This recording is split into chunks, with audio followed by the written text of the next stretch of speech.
Scottish history reimagined. Yeah, how interesting was that being out at Randallfield? Well, fantastic.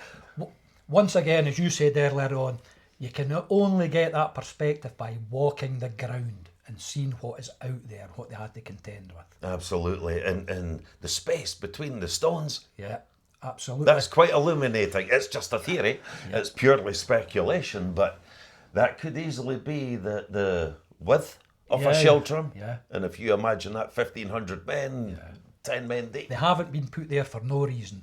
There's a significant reason they're there, isn't there? Okay, yeah. Most definitely. Yeah. Very interesting. Where does this lead us next in this illustration as we come further down, Mark?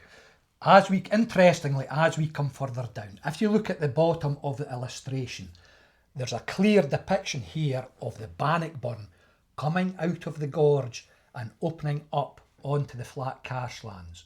And if you look to the bottom left-hand side, you'll see that raised area, wooded raised area there.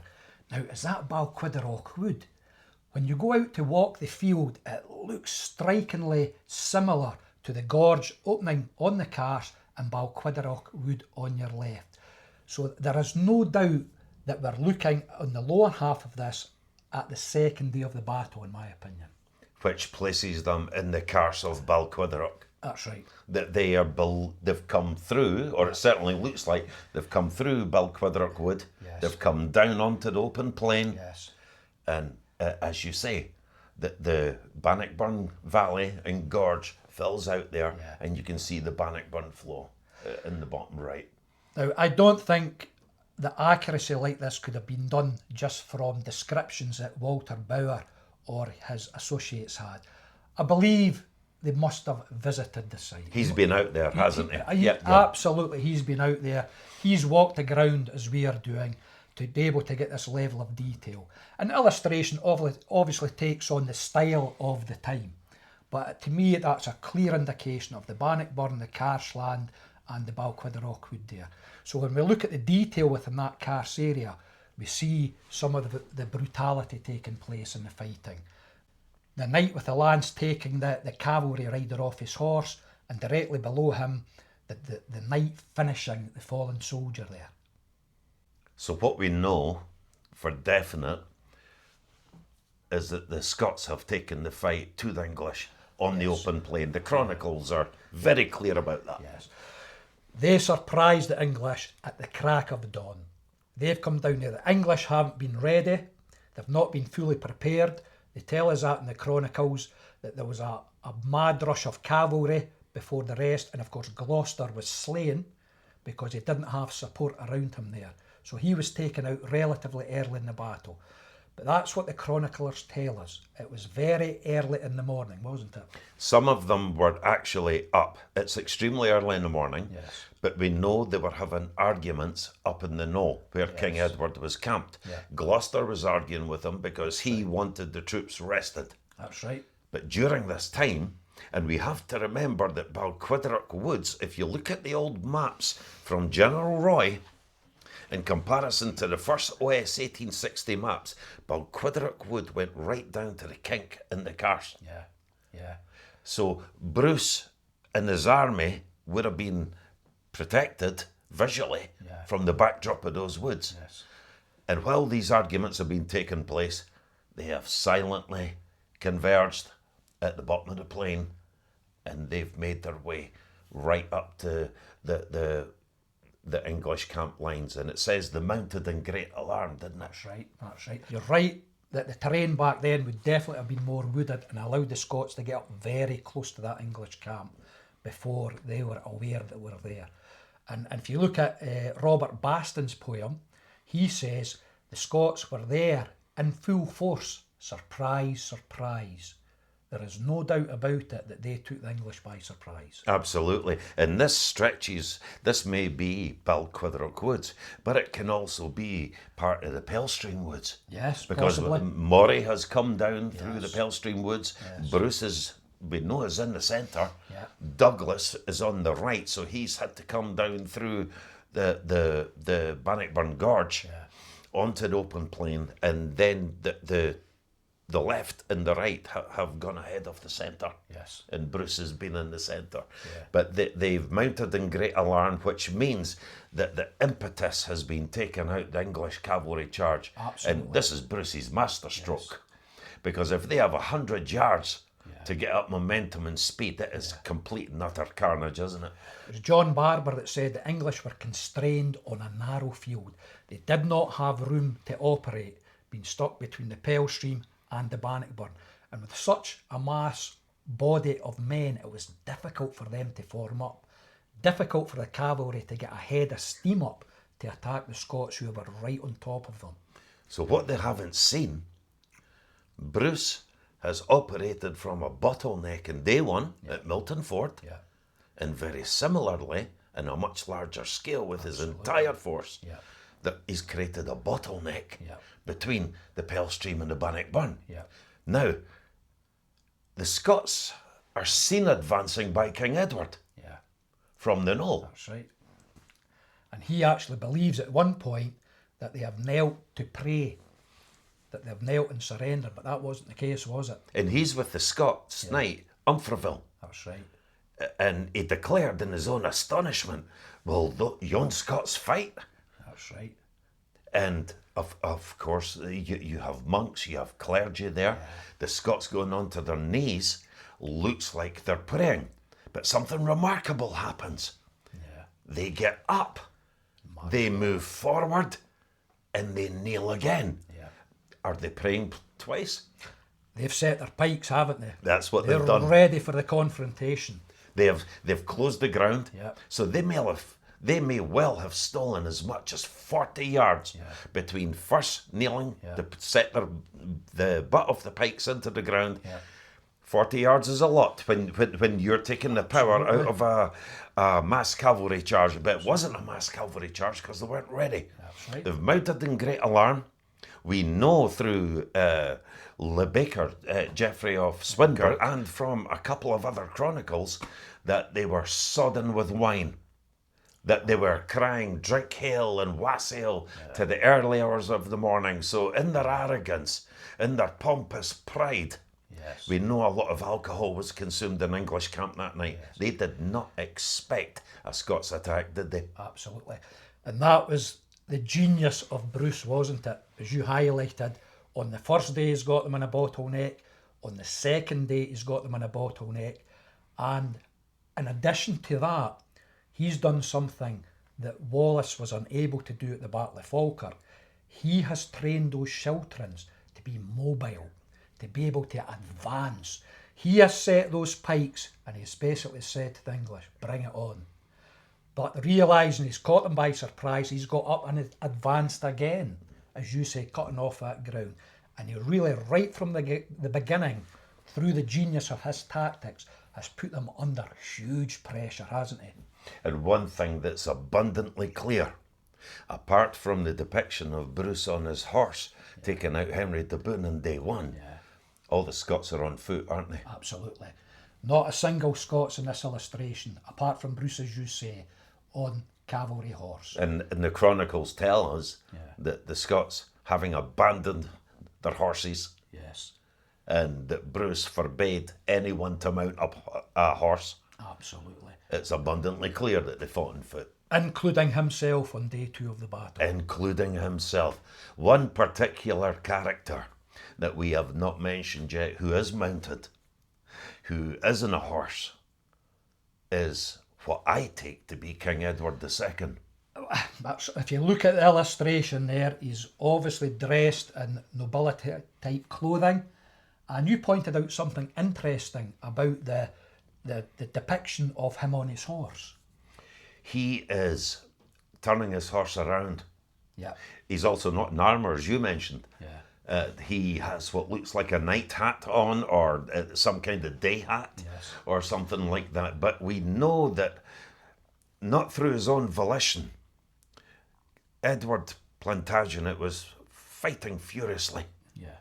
But when the battle was lost, it would not have been much of a distance where perhaps Bruce saw the whites of his eyes as they broke through the English ranks, and with Edward fighting furiously, he's led from the field, isn't he? Absolutely. And actually, to give an indication of just how close that fighting was, we know the Scots were trying to drag him off his horse, and his original horse was piked with a spear. He did actually have to change horses, didn't he? That's right. That's absolutely correct. As I suspect many of them did. But one interesting point that's just occurred to me right now. Look at the direction that he's steering his horse towards. He's not steering it towards us. No. This way, south. He's steering it towards Stirling Castle. That's right. And they did talk that he went up to Stirling Castle and asked for refuge to Philip de Mowbray, who was garrisoning the castle at the time. And he refused them, didn't he? Yes. Quite rightly so. But because had Edward II been captured, the entire country would not been able to afford that ransom. And he's hightailed it south there, but we know that he was chased and hounded by Douglas all the way to the border anyway. That's right. And his horse gave way under him when it finally got there. One particular thing, I mean, we are looking at some of this lore depiction of this knight being brutally killed. Yes. We know that many of the knights, Robert Clifford among them, who we know fought against Randolph on the first day, that he was killed. The son of John Comyn was killed. I think Pagan de Tiptoft was killed. That's right. Baston, I'm sure it is, that mentions one of the men that led King Edward II off the field was the mercenary Giles d'Argentan. That's right. And this is a man that fascinates me no end. Obviously a highly decorated knight and a sheer assassin. He's led him off the field and he's left him with a remark. I'm not accustomed to run. That's correct. And he has gone back into the battle, hasn't he? Yeah. And he was killed. He was killed outright. Most Killed likely, outright. he's rode into a forest of spears. They talk about over 200 pairs of spurs were taken, so this was high-level knights that included the Argentans of the world. This was the nobility, the cream of the English cavalry, wasn't it? Yeah.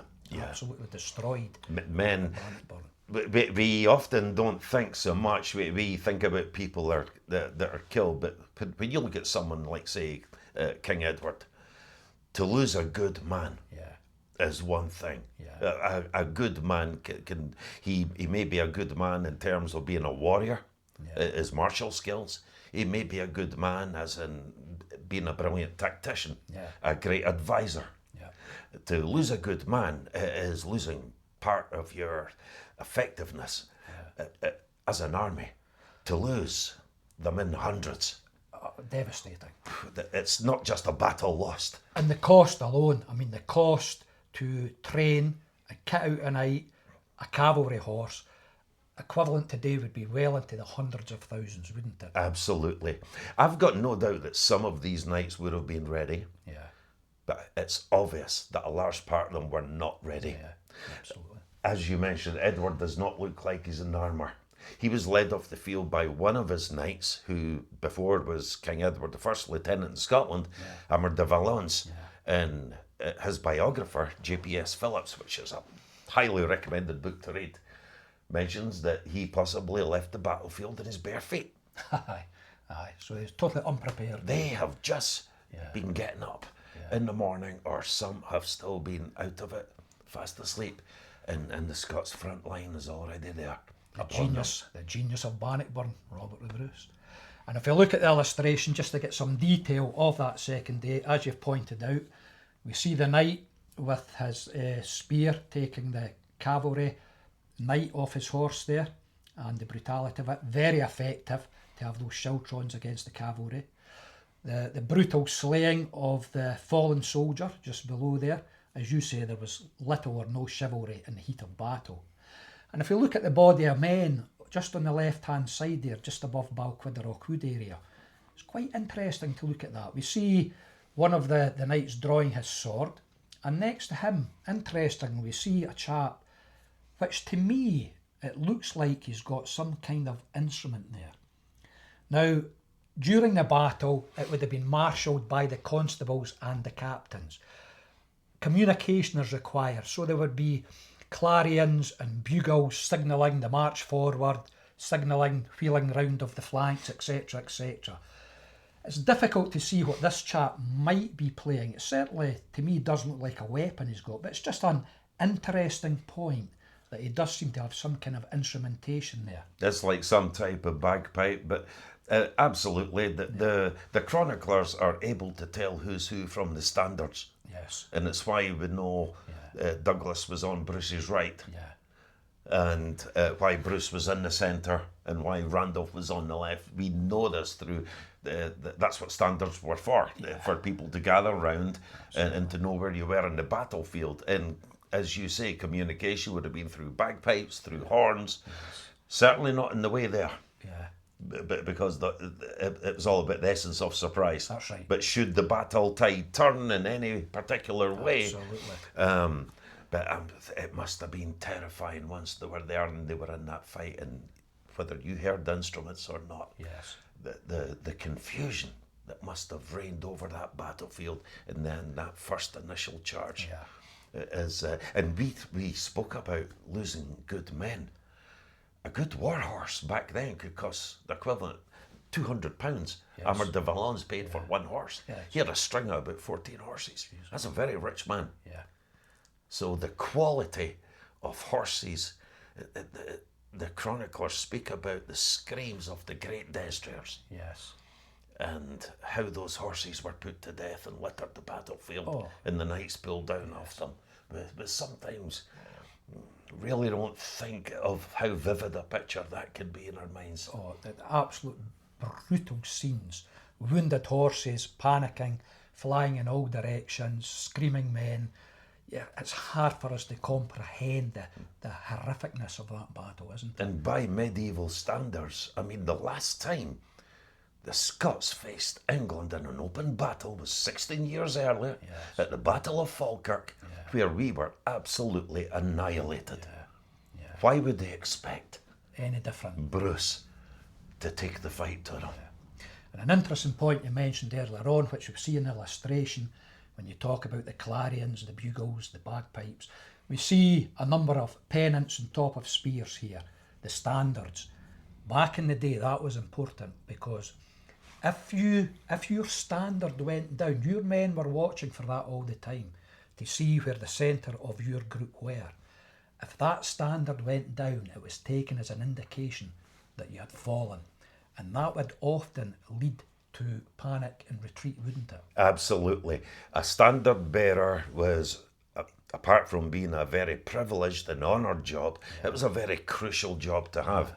And there was someone, so if I was standard bearer and I lost my life, it might have been your job to pick up that standard with me as I fell, and to protect it with your life, to wrap it around yourself if necessary and die. So it was a crucial part of the battle. And the English themselves, when Edward left the field, he would have left with a standard. They would have seen that. The fight would have went out then. That's when the rout would have taken place, wouldn't it? The panic and the retreat from them.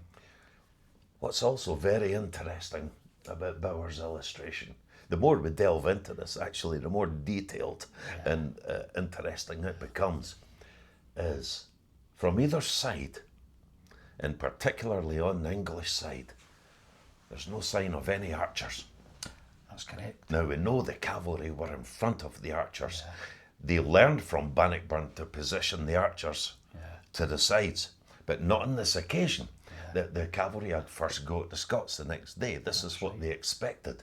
We know that there was an archery exchange. That's right. Albeit quite a small one, while the Scots were marching out onto the plain. But there's no Scottish light cavalry. There's no archers on either side in this painting. So it shows very much the Scots on foot fighting against the elite English cavalry of the day.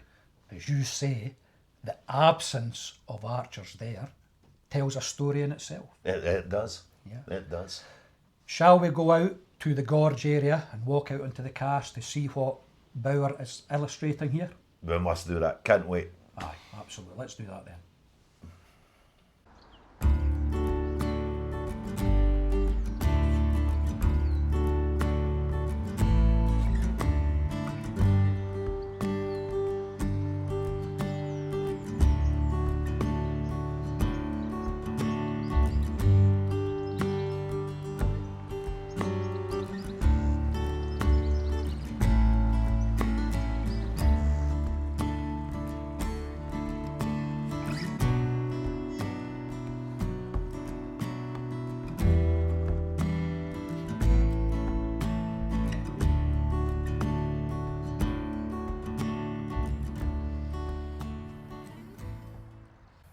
So Max, we've followed Bauer's illustration and we've come down onto the carse land where the Bannockburn exit into the flat carse. So shall we take a wee walk over and discuss what Bauer shows in his illustration? This is a great bit of ground here, Mark.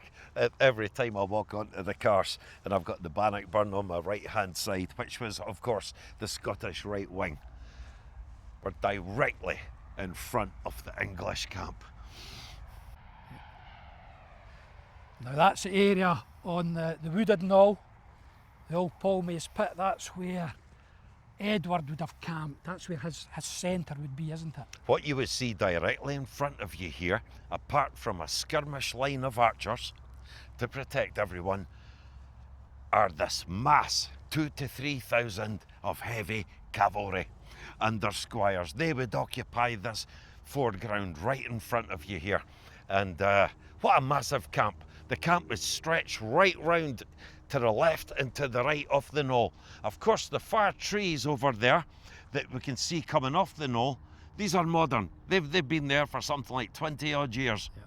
They weren't here back then. You would have got a clear view right across to the Pale Stream. But the shortest point, if you look in reference to this hedge that we've got directly in front of us, is about 830 yards between the Bannockburn and the Pale Stream. The English felt safe here. It was the most perfect camping ground for miles around. And there's no way they suspected any threat from the Scots that day. So when we look at Bauer's picture, his illustration, he shows the different levels of the battle, doesn't he?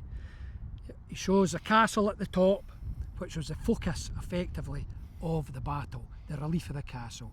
The Holyrood, which was important to the nobles of the day. It comes down to show the knights and Randolph, and then ultimately down at the bottom of the illustration, where we are right this very second, where the Bannockburn comes out onto the plain. You can certainly see the high ground behind the Scots soldiers, and then the ground opens out much wider. You can see that they're fighting on a broad plain. Yeah. And it certainly looks broad. There's no way that the English would think this is a death trap, and this is where Bruce's tactics come in, is to close that off. But you also see the beginning of the brutality of the fighting that takes place on that plain, don't we? That's right. Well, looking at the illustration, you see the knight with his fallen foe underneath him, thrusting that sword into him. There was, as you say, no chivalry here. All bets were off, wasn't it? This was a brutal affair. That's part of the brutality of medieval warfare. This was death. It was carnage. You also see the pikeman unhorsed the knight with his extra long pike, so probably about 16 foot long there, and that is above the Scots soldier dispatching the knight. Yeah. Where the knight's already felled, he's down, there's not a horse in sight, and he's driving his sword right through the guy. Of course, the Scots had pikes and axes. That's right, we know this from the chroniclers, that they had a light buckler shield with them. Some may have had a sword, but there's no recordings of that. But the Scots were well tooled up. Absolutely. For close quarter fighting. And light armour that was difficult to penetrate, according to one chronicler. But the illustration has really given us a narrative. It is a conflation of an illustration, but it's given us a narrative through day one to day two until we are here on the plain, hasn't it? Walter Bauer has tried to show us everything in that picture. And there's even other parts of the picture which can take place in the rout and the aftermath when we look at King Edward. Yes. And we'll talk about that in a minute or so.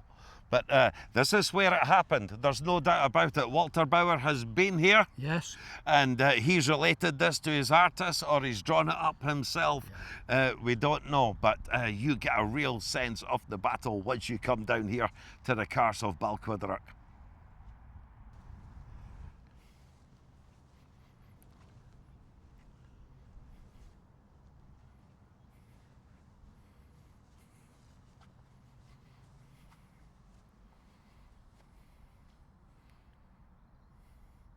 So here we are, right in the midst of the English camp.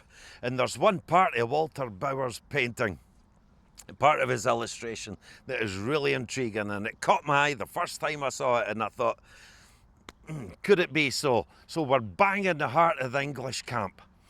If we look over there, roughly where that hedge is, that may have been, it was certainly close to where the Scottish pike lines would have been. So they have marched right up close.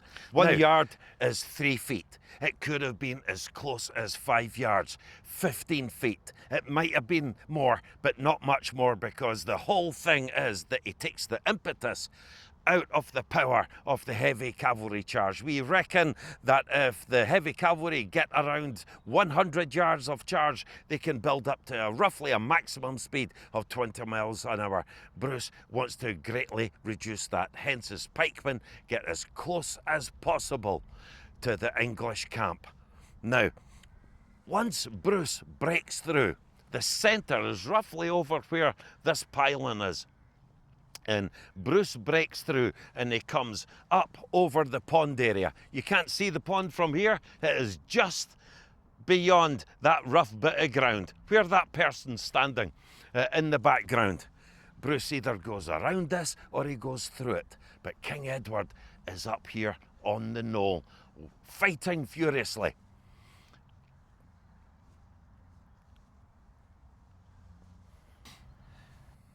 So, Max, we've got the knoll behind us. Edward was on this knoll, but the Scots were pressing right on top of him, weren't they? They're breaking through the English ranks. The English infantry can't get into the fight because the layers, the leading division was in the way, as the Chronicle Lanarkos tells us, and then night after night have piled in. You've got dead and dying and dead horses. The horses must be killed because a thrashing horse is a serious liability to any foot soldier. But once the Scots break through, King Edward, who's lost his mount at once that we know of, he's fighting furiously, and I think some chronicler lamented to the fact that he was using a mace. That's right. He's swiping away furiously. He needs to be led off the field. But if you look at Walter Bower's painting, he is bringing his horse round to the right, which is towards Stirling Castle, and we know he went that way. Did Bower have that intel? Did Bower have that information that Edward went to the castle? He was led off by Henry de Beaumont, Amar de Valence, who was in his bare feet, and Giles d'Argentan. It's a great observation, Max, and one which had passed me by. But clearly the illustrator has shown Edward pulling his horse away from the confrontation. And you're absolutely spot on, towards Stirling Castle. He had had enough of the battle, and as you say, he had already lost one of his horses, and the Scots had got so close they were trying to drag him off. Argentan and his other protectors have decided enough is enough, I'm off here. And I think Bower shows that perfectly, doesn't he, that's Edward leaving the field. He certainly does, and if we look at the knoll behind us, there are two ways that you can lead Edward off. You can either lead him over the back, or he can be led round the outside of the knoll there and onto the castle. Either way, he's got to cross the Pell Stream. Yeah, absolutely. It's a difficult escape, whatever he does. And of course, once he got to the castle, he got no respite there, did he? Quite rightly so. Edward has refused admittance to the castle. His head would have produced quite a pretty sum in ransom. So he's denied access and he's come back. Giles d'Argentan basically tells him he's done his job. He commends him to God, and he utters that famous saying, "I'm not accustomed to run," and he heads right back into the battle and headlong, hurtling towards his own death. And victory for the Scots on a famous day at Bannockburn that day. And isn't it great how we've gone through Bower's illustration and we've managed to take from the top of that illustration to the bottom and read through the events of that battle? Absolutely, and there's some inference on our own behalf with that, but there's some great details to infer on. Yeah. And some of them make perfect sense. Yeah. And it's good that we should be allowed to do that. And let's not forget as well, when Edward's turning his horse, and he's refused access to the castle. He is on that mount, pursued by Douglas, all the way to the border, and his horse gives way. It's completely spent and it dies. It gives way under him until he boards a boat At Dunbar.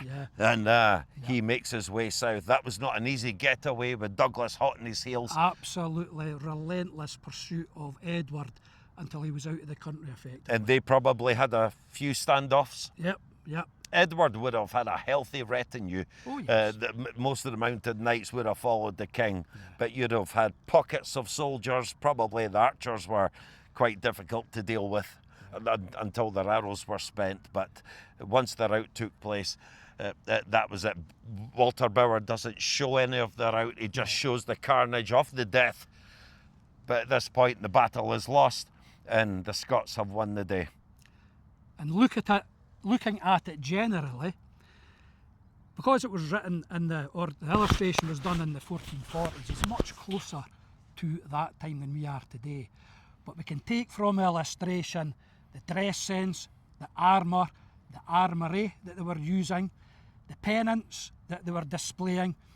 This must have looked absolutely fantastic. It seems almost churlish to describe it or compare it with any film, but anything you've seen in the films would bear no resemblance of what was actually happening here. It would have been a magnificent sight to see these two armies coming together, wouldn't it? Indeed it would, and the English army never expected to come together. No, they did not. They were down here completely relaxed in this camping place, and this is part of Robert the Bruce's genius and the genius of his commanders as well, because the genius would have been centred around his war council.